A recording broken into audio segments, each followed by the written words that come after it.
Musik besar di Korea Selatan, ada YG, HYBE, SM, dan juga JYP.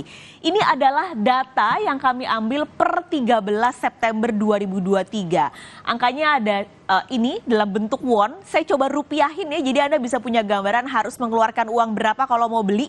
YG, kalau kita rupiahin, angkanya di Rp890.000. HYBE angkanya di 2,8 juta rupiah, sementara SM ini sahamnya harganya 1,5 juta rupiah dan JYP harga sahamnya adalah 1,2 juta rupiah, saudara. Tapi ini dari 13 September, sementara yang teranyar kemarin YG ini sempat anjlok di hari Jumat ketika penutupan, bahkan anjloknya 9% setelah muncul rumor kalau salah satu membernya yaitu Lisa enggan berperpanjang kontrak dengan YG. Akhirnya sampai anjlok ke menurun 9%. Nah, jadi udah ada gambaran ya harganya. Kira-kira kalau Anda mau beli yang mana nih? Masih murah atau mahal sih? Nah, ini bisa dilihat dari ini, saudara, angka price earning ratio. Jadi PER ini adalah sebuah variabel untuk melihat ekspektasi pasar terhadap suatu saham. Biasanya idealnya adalah angkanya 20 sampai 25 kali penghasilan.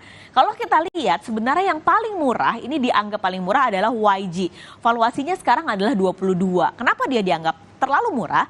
Karena atau masih murah begitu ya, karena YG ini sampai sekarang masih terlalu bergantung pada Blackpink sebagai band yang terbesar di YG. Sementara mungkin ada beberapa band lain, Treasure misalnya, atau ada satu lagi sebenarnya Baby Monster yang udah diumumin siapanya member-membernya, tapi sampai sekarang nggak debut-debut. Itu dari YG. Sementara HYBE dianggap yang paling mahal karena PER-nya ini bahkan sampai 38,8 kali. Kenapa dianggap paling mahal? Karena HYBE ini masih punya BTS yang meskipun sudah mau wamil nih ada 3 membernya, tapi member-member lainnya masih tetap memiliki karir dan juga mengeluarkan dan merilis album dan juga lagu.